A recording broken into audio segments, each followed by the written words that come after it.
This country has been appalled and saddened by the loss of women to violence this year.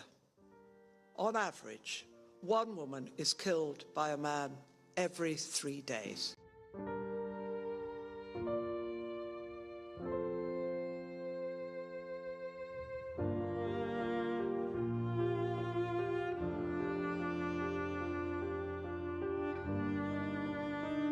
Another text that came in, and I wanted to share this with you and our listeners. It's from Diana Parks, who says, "The Duchess of Cornwall mentioned her visit to Save Lives in January 2016 when we sat in a circle.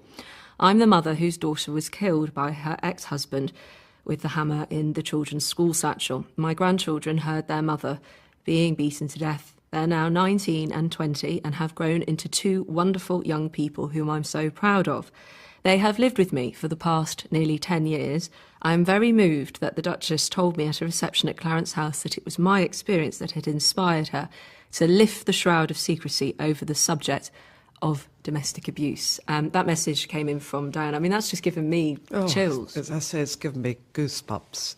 Diana, if she's listening, just want to say to you how impressed I was with you when I met you, because being a grandmother myself, I can't imagine what you went through, but to take these two children, take them to your home and bring them up is a remarkable thing to do. And I think they were very, very lucky to have you as a grandmother. And it was you who inspired me. I just took one look at your face and I knew I had to do something. So it was you. I mean, I can't say thank you, but thank you for getting me involved, because I hope through you I shall be able to do something to help others who have been affected as badly as your daughter. It's nearly a year since Sarah Everard was kidnapped and murdered at the hands of a serving police officer. There's been other women too, Sabina Nessa, of course, as well. And you actually spoke in October of last year, ma'am, where you said, you're a patron of Safe Lives now, I should say, which trains people how to support those going through it. You said, "We need to get men involved in this movement. We do not in any way hold all men responsible for sexual violence, but we do need them on board to tackle it." You went on to say rapists are not born, they're constructed, and that it takes an entire community to dismantle the lies that foster a culture in which sexual assault is seen as normal, in which it shames the victim.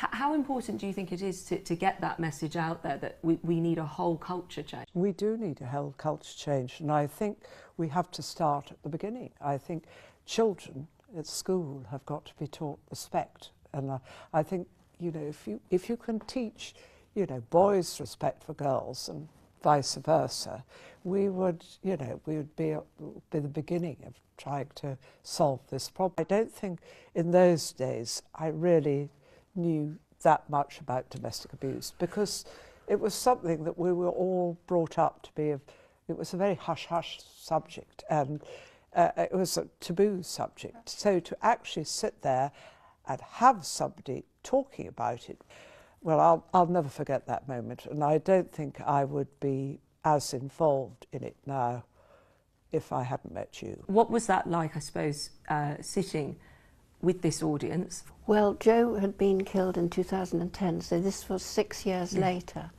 So, I mean, it still obviously brings tears. You never get over the grief, but you learn to walk alongside it, really. This is not a gunshot, one bullet, you're dead. This was 14 strikes on her head with a claw hammer, you know, and when I had to go and identify her, I couldn't believe what he'd done to her. The discussion of domestic abuse during lockdown, it did shine a new light on it, of course. Do you feel that lockdown did change perceptions? How do you feel it is at the moment? I don't think it's got any better. I think in lockdown was terrible because people actually couldn't escape. You've seen the numbers have gone up. But on the other hand, I think it's drawn a lot of people's attention to it. I think it's talked about much more now. There will come a time when your role changes. The Queen, with her recent announcement about your role, in a way is endorsing the work that you do, all the difficult areas too. How important is that for you and your causes? Well, of course it's a great honour. It couldn't be anything else. But it does help it. It doesn't I'm going to keep on with these causes. You know, if I start something like this, I'm not going to give up mid-channel. I'm just going to keep going to try and help the likes of people like Diana. You always see yourself giving a voice to these Always, women and yeah. keeping going I with hope that. I shall be doing it for a lifetime.